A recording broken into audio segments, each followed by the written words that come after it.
I guess I'll start with just a brief statement. Not really happy to be here today. I'd rather be somewhere else. But really excited with the opportunity to carry on here and help lead this team to a championship. First, I'd like to thank the Pakulas for their continued support and giving me another opportunity to continue. Yarmo, thank you to Yarmo too, who ultimately made the decision to help keep me here. Really excited about what our group did this year. The energy that our fans brought, the energy in the city, where we got to in the second half of the year, excited me. I think the playoffs with a group that had never been before, I felt really proud of. The battle in our team, the desperation, some of the situations they faced for a first time. I can tell you that I was proud of the way they handled it. For a group that had never been there before. And we won some big games in visiting buildings. That Game 6 clinching win in Boston, the Game 6 game in Montreal to come back here. Our group really handled it well. So just saying that it's great to be here in a sense that I'm going to continue. And I'm humbled again by the opportunity. I will add that probably the biggest decision, or one of my biggest decisions, was talking with my assistant coach, which is my wife. Because there's a lot of nights you go home and question whether you should still be coaching. And she's the one that I would go home and talk to, and part of the decision to carry on is that my assistant coach was good with us too, and unbelievable support through all these years, and probably wouldn't be sitting here if it wasn't for her too at the same time.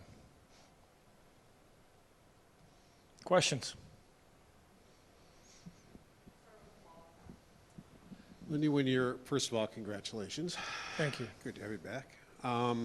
When your wife agreed to it, was there any question in your mind then that you wanted to come back?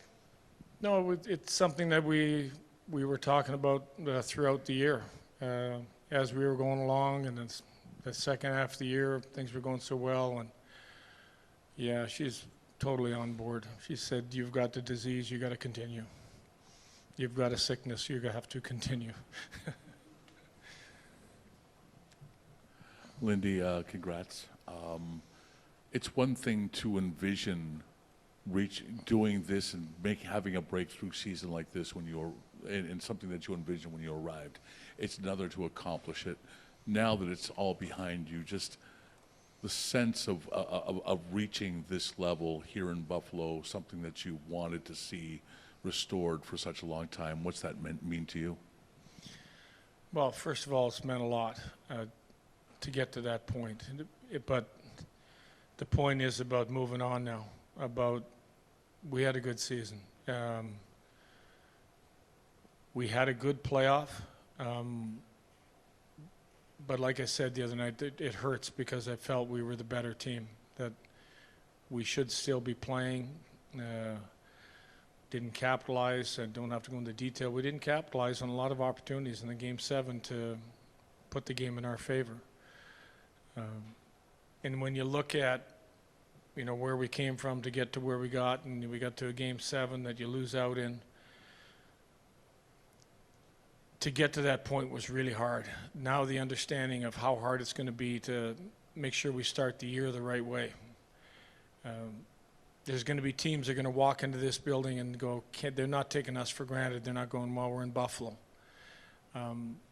We've got the respect of a good team, and now we've got to be ready to, from day one, to to win hockey games when we open up next year.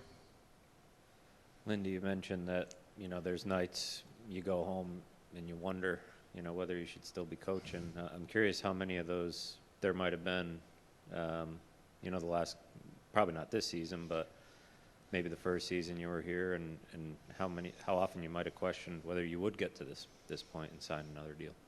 Well, there's not once when I got home that she didn't tell me I wasn't a good coach. So, incredibly positive, and just kept saying, keep doing what you're doing, and you'll get them to the right place. I think that's all you could really ask for. There was nights I went home, I was happy with the way we played, but we didn't win games.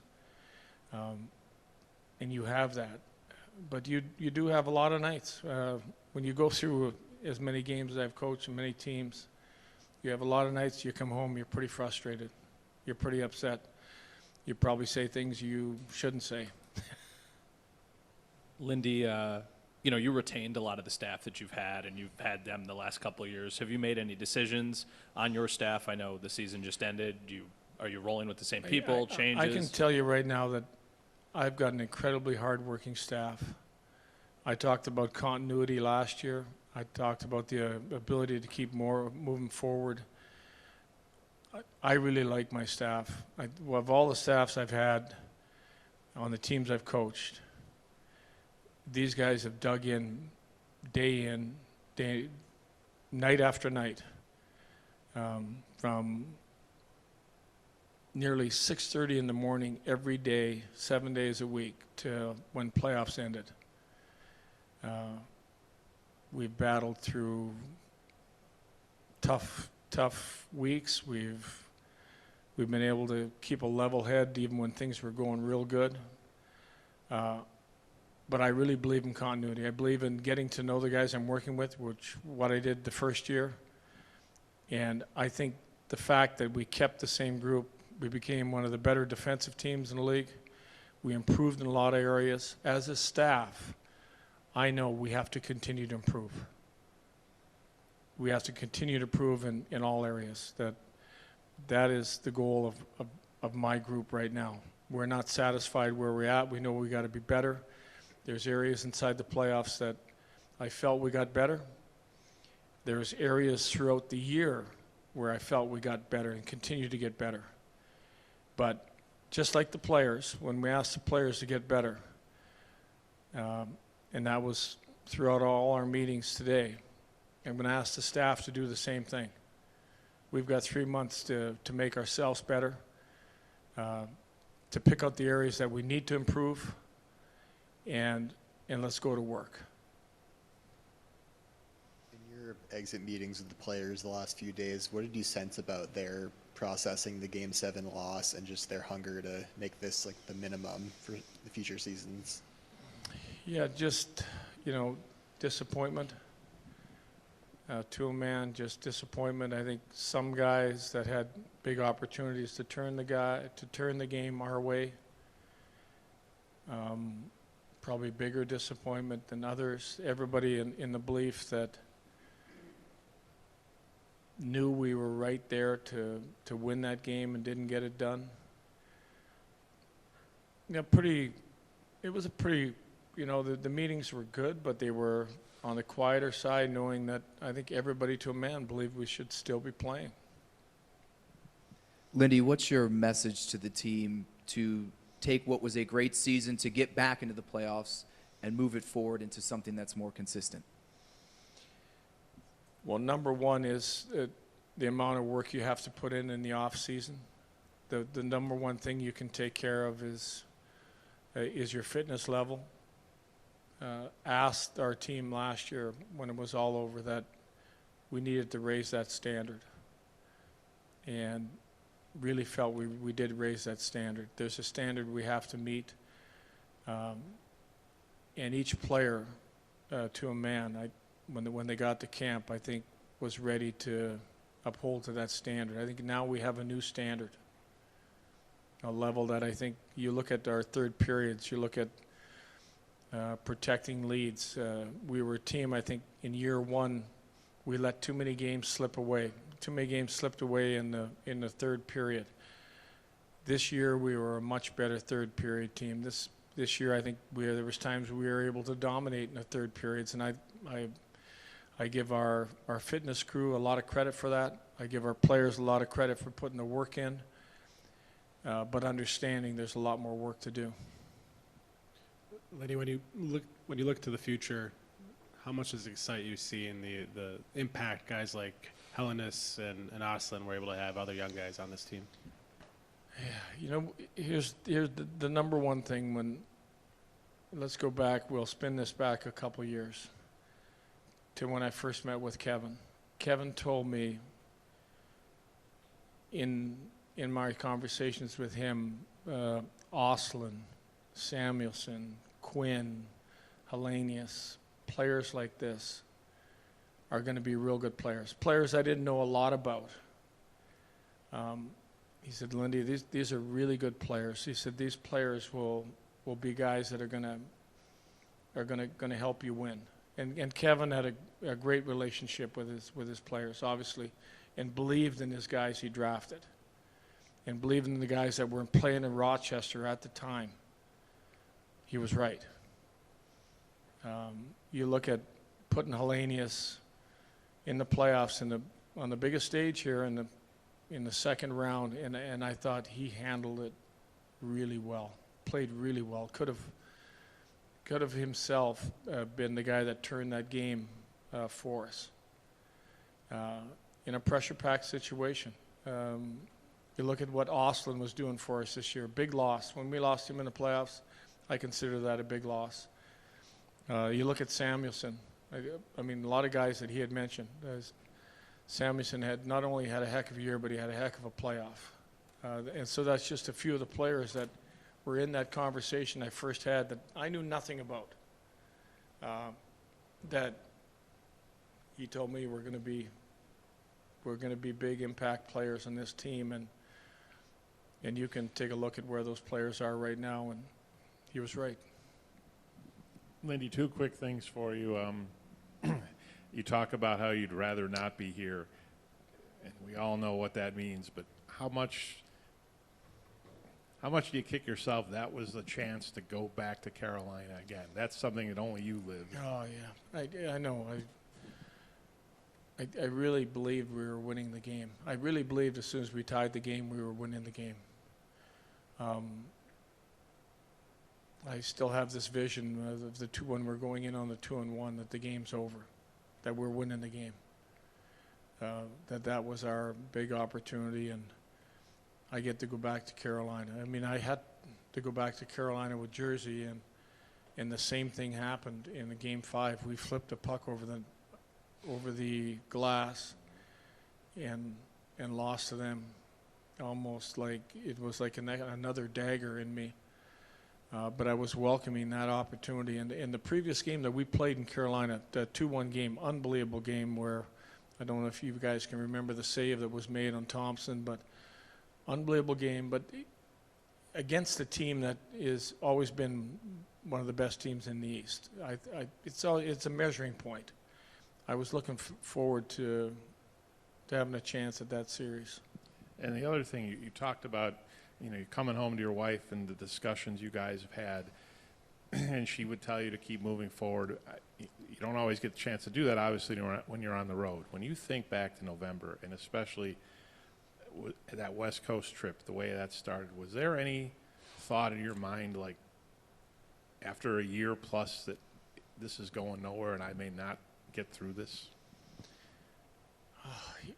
My thoughts,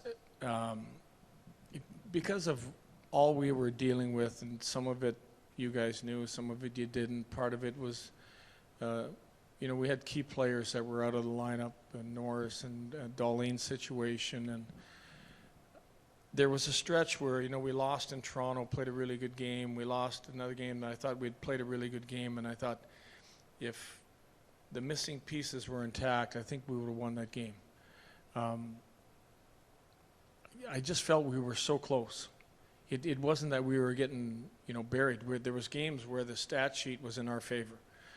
And a lot of stuff that I look at. from expected goals to chances for to my own kind of record, that the game should have been in our favor. We just didn't turn it.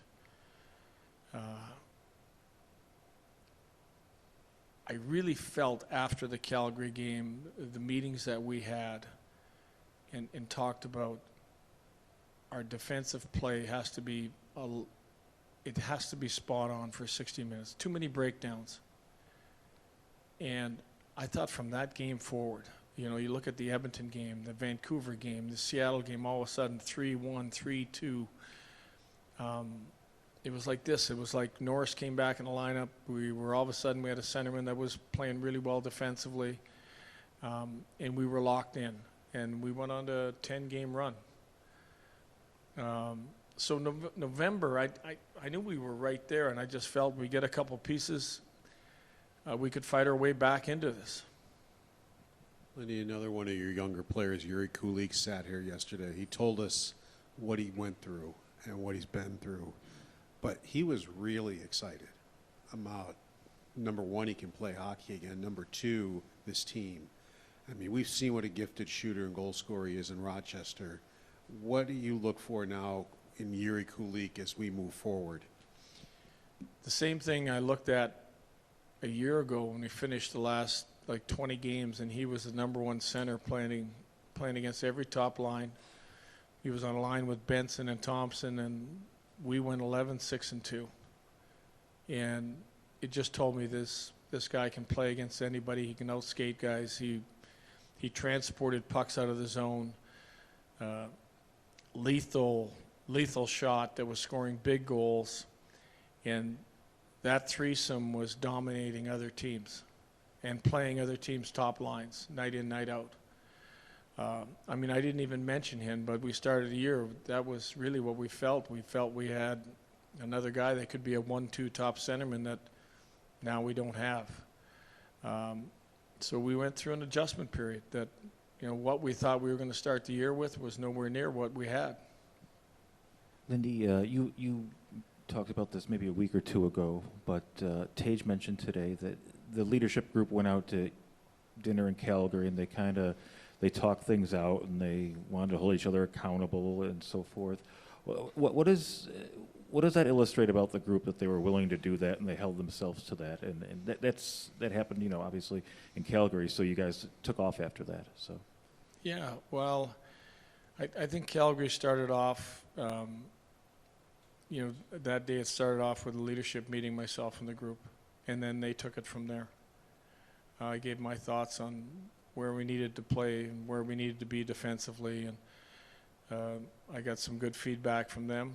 And I told them what I felt that we needed out of them, and they had a couple ideas, and I said, let's move on from here. Let's make Edmonton our best game. And then they had their get-together that night, I think, as a leadership group, and I got to give them all the credit, because from that day forward, I think we've all seen what happened. Lindy, you guys are one of the final 5 teams here, but you mentioned, trying to build on this. And what do you see specifically from the playoffs as areas that you guys can get better to close that gap and become a Stanley Cup team? Yeah, not a lot of these guys not being in the playoffs. We let our home record hurt. That hurt. I felt the game 5 where we got off to a great start, and then made a couple big puck errors that I think if you can learn from that, we fueled some of their energy where we were really off to a great start in that game, and I just feel we had them where we needed, and all of a sudden we put a puck in a bad place, and we gave them a goal that just gave them life. So there was a couple home games. You can look at game 2 at home against Boston. Can you learn from that? Can our group? Can they learn from that? And I felt they did. And you look at that Boston series, the heartbreaking loss in game 5. and then asking the team to play their best game in Game 6 in the visiting building. And to a man, I thought they played their best game. And we get to come home with a win. And so learning experience.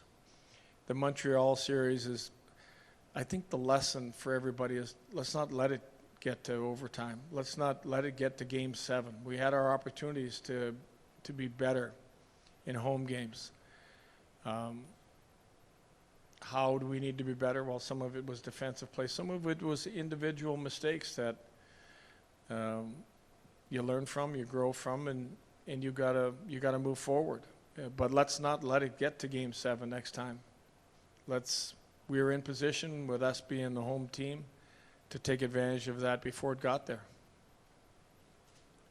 Lindy, reflecting back on the uncertainty that always follows with a GM change, how did you and Jarmo build your relationship, given the fact that you really didn't know each other before that, and how did that level of trust and bond develop? Jarmo and I spent, from the day he got here to every day he was here, he was in with us every day, and he was part of when we were having our coaches meetings. He was there with us. He, just like Kevin would be in on meetings. Those meetings are wide open, but he spent every day with us. He was part of our group. He asked questions.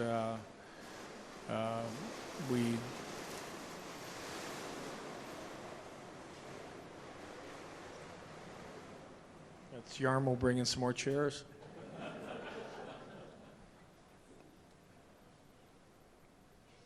Man of many duties. No, we shared ideas. I asked him questions. He asked me a lot of questions. It was just interaction every day. And I think that spurred growth. It got us to know each other. So that got us to this point. A lot of times with meetings, I have nothing to hide.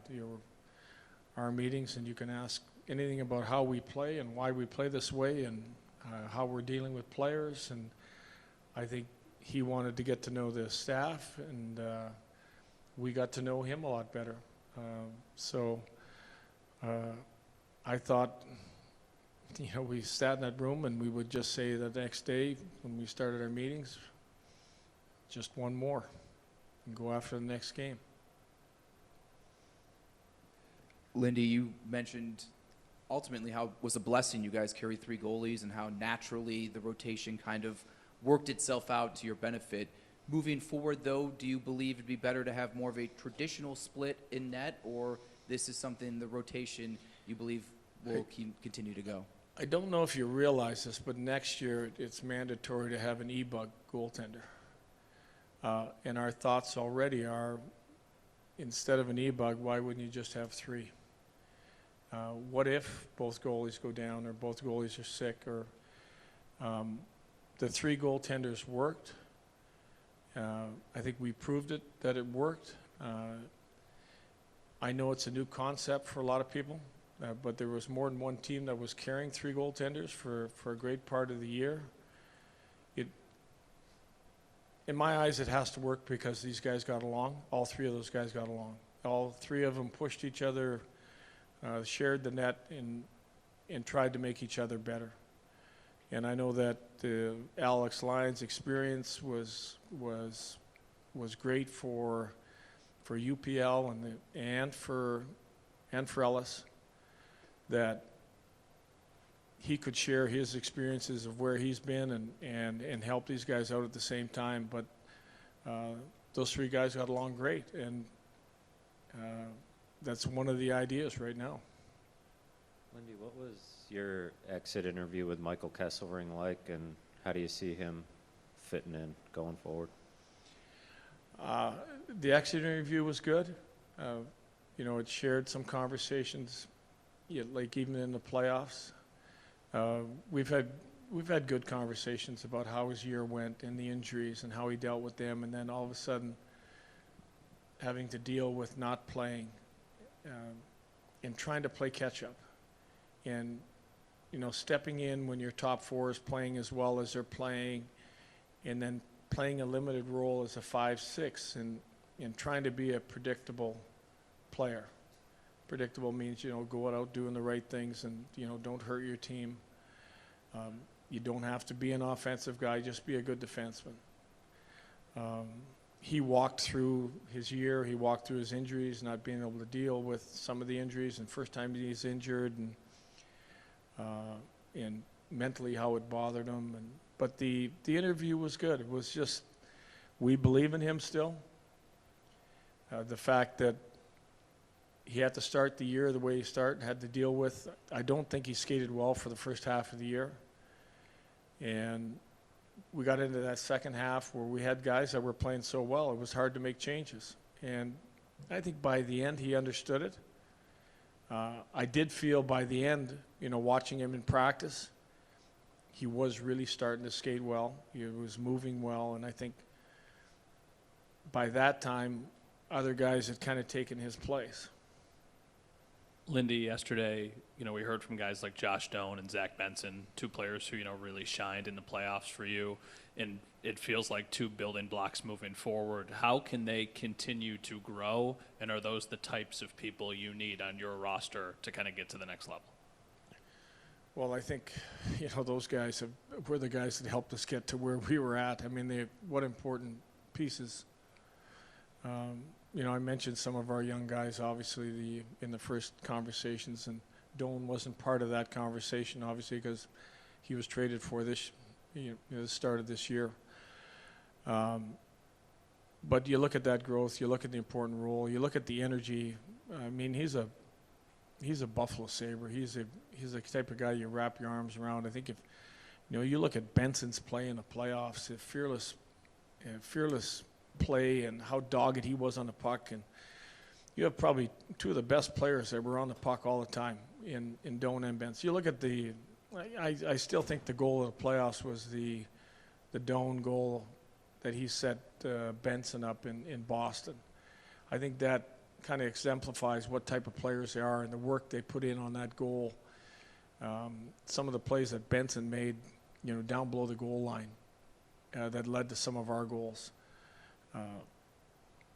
That's winning hockey. Lindy, Jason Zucker said that making the playoffs is an expectation now for this team. I mean, what's going to be the key for sustainability? I mean, not just making the playoffs, but the culture of this team, continuing to build the identity of this team, this organization. Well, realizing what got us there. Good defensive play. The ability to outwork teams. Respecting the time in the game. I've talked a lot about puck management. Puck management on our team really improved. So start the year being ready for how hard this next task is going to be. And I thought our team passed that test over and over again, because as we got going down the stretch, we lost a couple games. And then, you'd start to hear the questions, can they maintain, can they bounce back? I think, again, we bounced back. We were able to win that next game. Then we were able to put 4 or 5 together again. It is about playing consistent hockey, playing our game. And our game is let's get going north in a hurry. Let's play the game quick. Let's get it in behind their D, and let's try to outwork them. Lindy, Rasmus was saying today that you guys got the best out of the team by, you made them uncomfortable every day, and he meant that in a good way. How did you guys go about that? How do you keep them on their toes, so to speak, each day? Oh boy, I think you always have to push, and you always have to try to get better. Sometimes uncomfortable means I'm going to show some clips that aren't comfortable for some players. I'm not going to talk to you guys about them, but I'm going to show, or our staff, not only me, like we take turns. I think if I had to stand up in front of them for 82 games and tell them the same stuff, they'd be a little bit tired of me for sure. But there's days that Marty will take the clips. There's days that Seth. There's a lot of days that maybe it's just me taking the defensive part of the game and Seth taking the offensive part of the game. But it's not just good clips. This is, if we want to get better, we're going to have to be better with this. Sometimes it's the simplest things we'll show is stick on puck, body position, not letting pucks through us. This type of effort isn't good enough. This type of change isn't good enough to win hockey games. All the little 1%ers in the game that will either get you another chance or you may give up a chance. And then alongside of that, which I think are character building clips, then we'll show the good stuff. And then there's always a couple clips in there that you can find a little bit of humor, that somebody has done something that'll bring a little bit of humor. And I love finding one or two of those clips. So they know that because we're not practicing a lot, we have to get better inside the video room first. And then when we hit the ice, if this is what we're showing, let's execute this at practice. Lindy, you talked about Doan, and we just saw the improvement he had from his last year in Utah to his first year here. He's got 25 goals. You talked about how dogged he is on pucks and everything, and he's so young still, though. And I wonder, as you send him away to the summer now, what kind of things do you talk to him about that you'd like to see him improve after he just improved so much between that 1 year to the next?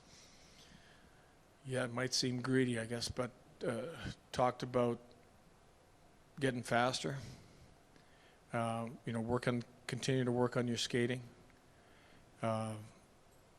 25 goals, I think, is a good standard, but we'd like you to exceed those standards. I think his shot can still get better. His doggedness on pucks and everything is great. That's one of his strengths. But if you're a little bit quicker, your engine was a little bit bigger, you're going to be a dynamic player. I picture him, I didn't even say this in the exit meeting, but I picture him becoming a penalty killer. Just how good he is around the puck, that he can become a penalty killer at the same time. There's always areas to improve. And if you're not improving, you're not keeping up. If you think you've arrived and you think this is your, well, boy, I'm here now, you're not getting better. Thanks.